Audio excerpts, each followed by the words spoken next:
Escribí un cuento para mi sobrina, su maestra lo leyó, y ahora tengo un bestseller infantil. No soy escritor.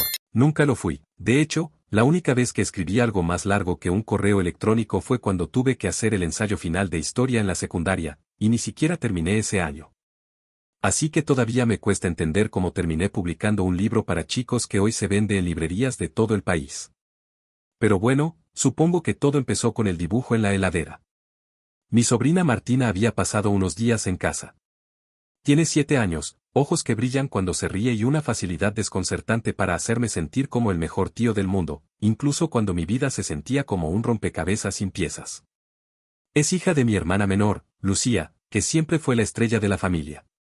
Yo, en cambio, arrastraba trabajos temporales, relaciones fallidas y una sensación de que mi vida estaba en pausa desde hacía más tiempo del que quería admitir. Martina vino a pasar una semana porque Lucía tenía un congreso en Córdoba y su marido estaba de viaje. Una noche, mientras cenábamos pizza en el sillón, me pidió que le inventara un cuento antes de dormir. No uno de los libros que tenía en la mochila. Uno que inventara yo. Improvisé algo sobre un sapo que quería volar y terminó construyendo una bicicleta con alas. Ella se rió tanto que casi se cae de la cama. Tenés que escribirlo, tío, me dijo, con la cara seria, como si me hubiera confiado una misión. No le di mucha importancia. Pero a la mañana siguiente, encontré un dibujo suyo pegado en la heladera. Era el sapo, montado en una bicicleta voladora con un cartel que decía, gracias por las alas, tío. Eso me rompió un poco algo adentro. Y me dio curiosidad. ¿Y si lo escribía de verdad? Pasé los días siguientes escribiendo ese cuento como si fuera una especie de exorcismo. No buscaba que fuera perfecto, ni siquiera legible. Solo quería que Martina lo leyera y se riera otra vez. Me tomé libertades con la historia, añadí personajes, inventé nombres graciosos y hasta un villano, un flamenco obsesionado con destruir cualquier cosa que volara sin permiso. Cuando se lo di impreso, con una tapa dibujada a mano y una dedicatoria, su reacción fue desproporcionada. Lo llevó al colegio. Ahí fue cuando todo se desvió del camino que yo había imaginado. La maestra, al parecer, quedó fascinada. No solo le pareció una historia creativa y sensible, sino que la leyó en clase. Los chicos rieron, pidieron más, y lo comentaron en casa. Lo que siguió no lo vi venir. Me llamó un editor de una pequeña editorial infantil del barrio. La maestra, que resultó ser amiga de su hermana, le había enviado el cuento. ¿Tenés más historias como esta?, me preguntó, y tuve que fingir que sí mientras pensaba frenéticamente cómo inventarlas. Firmé un contrato 2 semanas después. Y ahí empezó todo. Aunque en ese momento no lo sabía, estaba a punto de poner en marcha una bola de nieve que no iba a parar. Firmar ese contrato fue como subirme a un tren sin saber el destino. El editor, que se llamaba Marcelo y tenía la paciencia de un maestro jardinero, me explicó que querían lanzar una colección de cuentos cortos. Y que el del sapo volador podía ser el primero. Me preguntó si podía escribir otros 4 cuentos en el mismo estilo. Dije que sí. No tenía ni idea de cómo iba a hacerlo. Volví a casa con una mezcla extraña de euforia y vértigo. No podía dejar de pensar que quizás todo era un error. Que en cualquier momento iban a descubrir que yo no tenía nada más para contar. Me pasé esa noche sentado frente a la computadora, mirando el cursor parpadear como si fuera un metrónomo del fracaso. Martina me había dado el primer cuento, eso estaba claro. Pero los otros, ¿de dónde los iba a sacar? La respuesta llegó, otra vez, por accidente. O por necesidad. Esa semana, volví a buscar a Martina al colegio porque Lucía estaba demorada. En el camino de regreso me habló durante media hora de un perro que vivía en la esquina de su escuela y que, según ella, entendía inglés. Lo miré cuando pasamos y era un perro mestizo, gordo y viejo, acostado al sol. Pero algo en su entusiasmo me hizo anotarlo. Esa noche escribí El perro que sabía decir Good morning. Lo terminé en 2 horas. Y me hizo reír. Cuando se lo mandé a Marcelo, su respuesta fue inmediata, es perfecto. Vamos bien. Y así siguió. Una historia sobre un caracol que quería ser DJ. Otra sobre una vaca que tenía vértigo. Y una más sobre una nube que odiaba mojar a la gente y buscaba un trabajo nuevo. Los títulos eran absurdos, las tramas disparatadas, pero cada cuento tenía algo verdadero en el fondo, un deseo simple, una frustración pequeña, un miedo común. Y para mi sorpresa, funcionaban. 2 meses después, el libro salió. Se llamaba Cuentos que no sabían que eran cuentos. Me invitaron a la presentación en una librería del centro y fui con Martina, que estaba más emocionada que yo. Firmamos copias, ella también firmaba, como coautora de inspiración, y nos sacamos fotos con chicos que se sabían los nombres de los personajes. Pensé que sería todo. Una linda anécdota para contar. Pero no. Una semana después, Marcelo me llamó con la voz entrecortada. Tenemos que imprimir otra tirada. Se agotó en 2 días. Yo me reí. Pensé que exageraba. No lo hacía. Los pedidos crecían. Empezaron a llamarme de otras provincias. Me invitaron a ferias, a entrevistas en radios locales. Recibí dibujos de chicos que hacían sus propias versiones de los personajes. Algunos incluso proponían finales alternativos. Y ahí fue cuando pasó lo que me terminó de volar la cabeza. Un colegio de Salta organizó una obra de teatro basada en el cuento del sapo volador. Me mandaron el vídeo. Era una producción escolar, sí. Con cartulinas, disfraces hechos con bolsas de basura y efectos de sonido hechos con la boca. Pero yo lloré. Porque ese sapo, ese que había inventado una noche medio al azar, ahora saltaba en el escenario de una escuela a 1000 kilómetros de mi casa. Porque un grupo de chicos y chicas se había tomado en serio algo que yo no sabía si valía la pena. Y sobre todo, porque en el cartel pintado a mano, antes de que empezara la obra, se leía: Gracias por las alas, tío. No voy a mentir, hubo un momento en el que me sentí invencible. Iba a charlas escolares, firmaba libros con dedicatorias que me pedían que hiciera rimar, me sacaba fotos con chicos disfrazados de los personajes que había inventado. Me invitaron a un programa de televisión local y me presentaron como el tío que convirtió un cuento casero en un fenómeno editorial. Hasta me abrieron una sección en una revista infantil para publicar una historia nueva cada mes. Martín estaba feliz. Y yo también.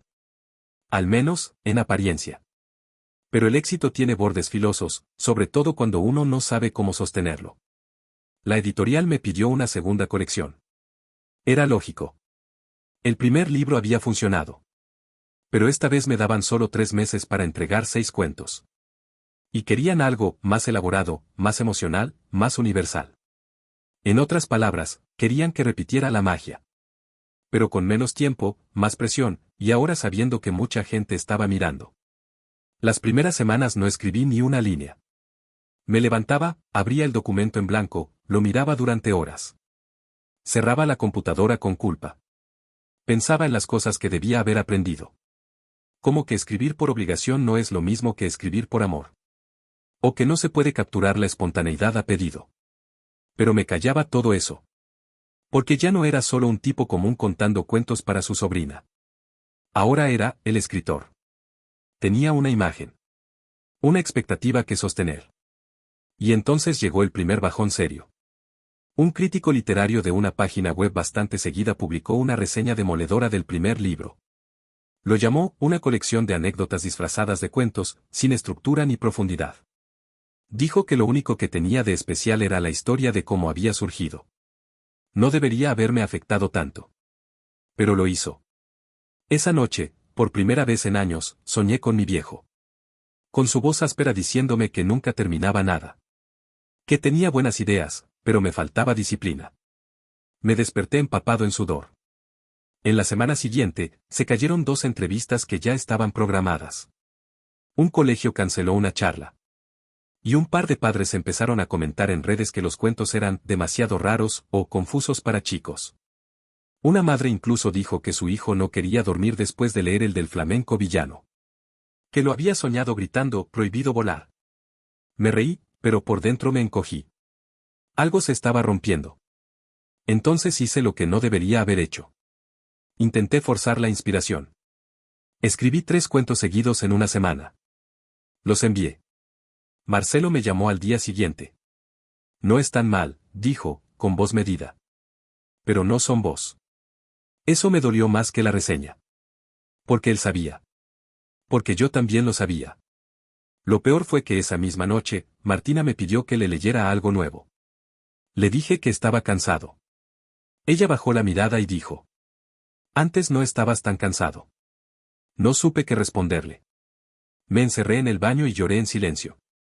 Y ahí, en ese rincón pequeño y húmedo, se me cruzó la pregunta que me tuvo en vilo por semanas. ¿Y si ya no tengo nada más para decir? Durante semanas, evité todo lo que tuviera que ver con el libro. Las redes, los correos, incluso los mensajes de Marcelo. Martina me mandaba audios preguntando cuándo íbamos a escribir otro cuento, y yo solo respondía con emojis o promesas vagas. Sentía que cualquier palabra que escribiera iba a sonar vacía. Que todo lo que había hecho antes había sido suerte. Un accidente bonito. No me animaba ni a pasar por la librería del barrio. Me daba vergüenza ver mi libro en la vidriera. O peor, no verlo más.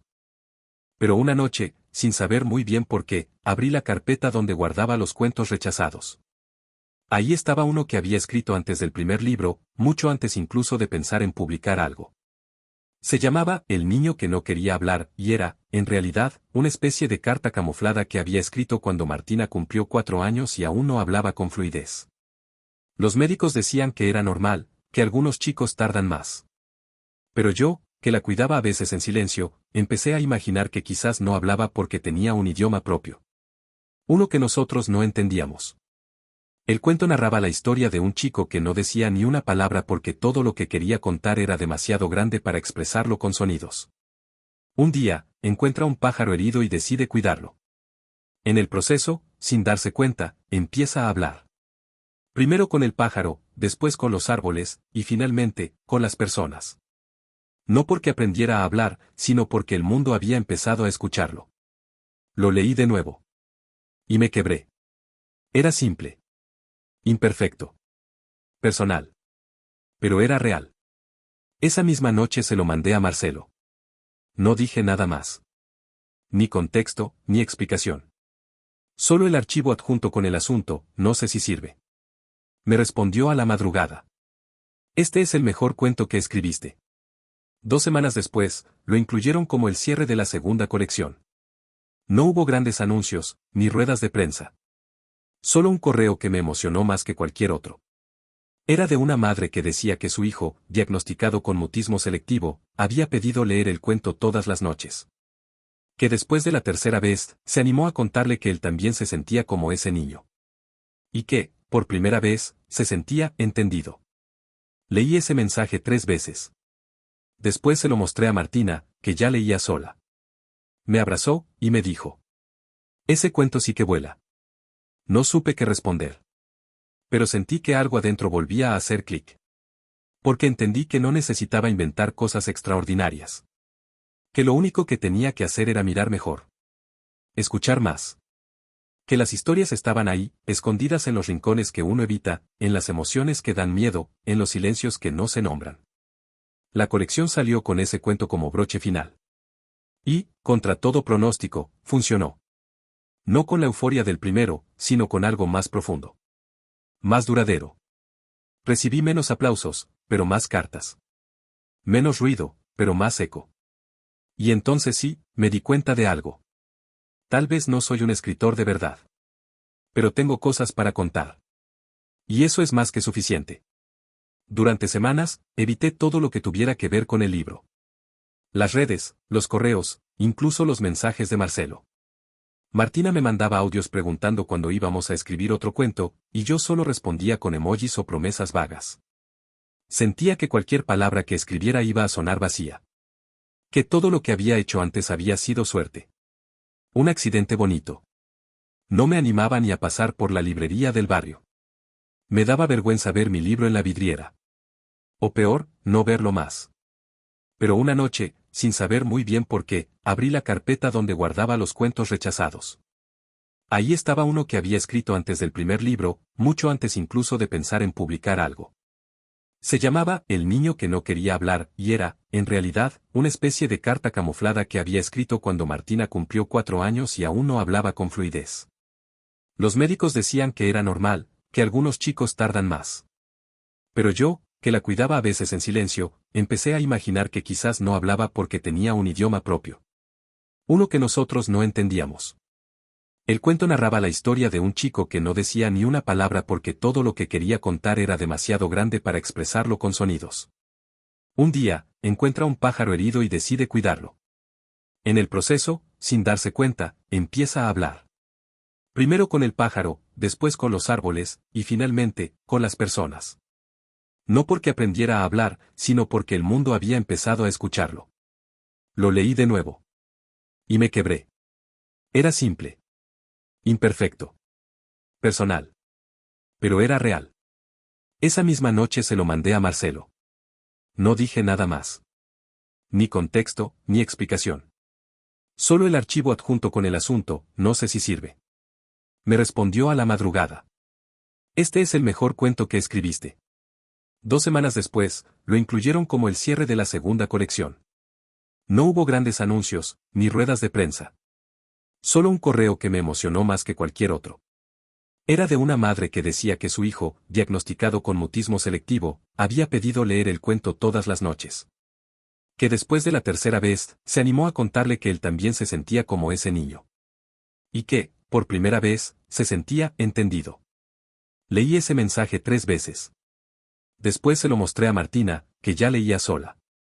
Me abrazó, y me dijo: ese cuento sí que vuela. No supe qué responder. Pero sentí que algo adentro volvía a hacer clic. Porque entendí que no necesitaba inventar cosas extraordinarias. Que lo único que tenía que hacer era mirar mejor. Escuchar más. Que las historias estaban ahí, escondidas en los rincones que uno evita, en las emociones que dan miedo, en los silencios que no se nombran. La colección salió con ese cuento como broche final. Y, contra todo pronóstico, funcionó. No con la euforia del primero, sino con algo más profundo. Más duradero. Recibí menos aplausos, pero más cartas. Menos ruido, pero más eco. Y entonces sí, me di cuenta de algo. Tal vez no soy un escritor de verdad.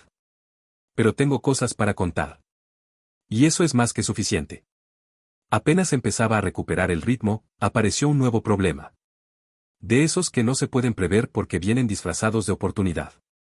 Un productor de televisión, con nombre doble y sonrisa blanca, me escribió un mensaje con tono de: te hago un favor enorme. Estamos desarrollando una serie animada basada en cuentos infantiles nacionales. Y creemos que tus historias tienen todo el potencial. ¿Hablamos? Mi reacción fue tan ambigua como mi situación, una mezcla de orgullo y alarma. Nos reunimos en un café caro. Me habló de muñecos, de merchandising, de Netflix. Me mostró una carpeta llena de ilustraciones conceptuales que no tenían nada que ver con mis personajes, pero parecían diseñadas para vender mochilas en masa. Queremos que el sapo volador tenga una pandilla. Pensamos en ponerle zapatillas con luces. Me dijo, como si estuviera revelando el santo grial del marketing. Yo solo atiné a mirar el dibujo. Ese no era mi sapo. Era otro. Un muñeco. Una caricatura de sí mismo. Algo se me revolvió en el estómago. Lo vamos a hacer con o sin vos, pero sería genial que estuvieras en el proceso, agregó, como quien lanza un anzuelo bien cebado. Salí de esa reunión mareado. Sabía que podía cambiar mi vida. Pero también sabía que podía vaciarla. Esa noche, hablé con Martina. No le expliqué todo, solo le mostré el dibujo del nuevo sapo. Ella frunció la cara y me dijo, como si fuera obvio: ese no es el mío. El mío no necesita zapatillas para volar. No dije nada. Pero esa frase fue todo lo que necesitaba. Rechacé la propuesta. El productor no lo tomó mal, pero su respuesta fue clara. Te vas a arrepentir. Estas oportunidades no se repiten. Tal vez tenía razón. Pero no me importaba. Lo que pasó después no fue inmediato.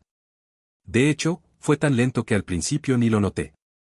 Empecé a recibir invitaciones de escuelas rurales, de clubes de barrio, de centros comunitarios que no podían pagarme, pero que querían que leyera cuentos a los chicos. Y empecé a decir que sí. No por publicidad. No por ventas. Por otra cosa. Una vez, en una escuelita de montaña, después de leer El Caracol de J, un chico se me acercó y me dijo que él también quería hacer música, pero que en su casa no había internet ni parlantes. Solo tenía una radio vieja sin pilas. Me pidió si podía escribirle un cuento para él solo. Así que lo hice. Esa noche. A mano, en una hoja doblada en 4. Se lo di al día siguiente. Me abrazó sin decir nada. Ese fue el momento exacto en que entendí por qué escribía. No era por mí. Ni por las reseñas. Ni por los contratos. Era por eso. Por ese silencio. Por ese abrazo. Y sí, mi cuenta bancaria no explotó. Y no salí en Netflix. Pero esa hoja escrita a mano terminó escaneada en una página de una ONG que reparte libros en zonas sin biblioteca. Y esa historia, que escribí en una noche, cansado y sin certezas, se leyó en más de 100 escuelas gracias a una red de docentes que ni sabía que existía. Un día, Marcelo me dijo: tus libros ya no te pertenecen. Ahora son de ellos. Y tenía razón. Porque mientras los productores buscaban series animadas con sonidos pegajosos, yo iba armando una biblioteca chiquita, sin estanterías, en los corazones de chicos que no sabían quién era yo, pero que se sabían de memoria cada historia. Un sábado de otoño, cuando el viento traía ese olor a madera y a cosas que terminan, me llegó una invitación inesperada. El colegio de Martina organizaba su feria anual del libro, y la maestra, sí, la misma que leyó mi primer cuento en clase un año atrás, me pedía que fuera el invitado especial. Me pareció simbólico. Circular. Como si la historia estuviera cerrando un capítulo sola. Acepté. Cuando llegué, no pude evitar emocionarme. Había un cartel enorme en la entrada, especial, el tío que convirtió una historia de amor en un libro para todos. Era cursi, sí. Pero también era cierto. Me llevaron al salón de actos. Me esperaba una sala llena de chicos, con almohadones en el piso y libros por todas partes. Martina estaba ahí, en primera fila, con una sonrisa que me partió en dos. Sostenía el primer libro, el del sapo, como si fuera un tesoro. ¿Qué vas a leerles?, me preguntó mientras me sentaba. Saqué una hoja doblada en 4. La misma hoja, la que le había escrito a aquel chico en la escuelita de montaña. El cuento que solo él tenía, hasta ahora. Se llamaba El niño que hacía música sin ruido. Lo leí en voz alta. Despacio. Dejando que cada frase respirara. La historia hablaba de un chico que descubría que podía crear música con los sonidos que nadie quería, el viento que se colaba por la ventana rota, el goteo de una canilla vieja, el crujido de una silla de madera. Era un cuento pequeño. Íntimo. Pero cuando terminé, el silencio fue absoluto. Y luego, los aplausos. No de euforia. De esos que se dan cuando algo te toca sin hacer ruido. Esa noche, ya en casa, Martina se quedó a dormir. Me pidió que le contara una historia nueva. Improvisé algo sobre una piedra que quería convertirse en mariposa. Se durmió a la mitad, como siempre. Me quedé mirándola un rato. Pensando. Recordando. Cómo empezó todo con un dibujo en la heladera. Cómo, sin saberlo, ella me devolvió algo que yo ni sabía que había perdido, el impulso de crear sin miedo. El permiso de contar. De fallar. De volver a intentar. No me volví rico. No me volví famoso. Pero cada tanto, recibo dibujos hechos con crayones. Cartas escritas con faltas de ortografía que me hacen llorar. Fotos de chicos disfrazados de flamencos, de sapos, de nubes. Y eso vale más que cualquier contrato. Hoy, cuando me preguntan si soy escritor, todavía dudo. Pero cuando miro esos dibujos, cuando Martina me pide que invente otro cuento, cuando un maestro me dice que sus alumnos leyeron mi historia en voz alta, entonces sí. Entonces me lo creo. No por lo que logré, sino por lo que desperté. Y porque, al final, no hay mejor cuento que aquel que te devuelve a vos mismo. Aunque llegue sin avisar. Aunque empiece con algo tan simple como una nena que te mira y te dice: tío, inventa.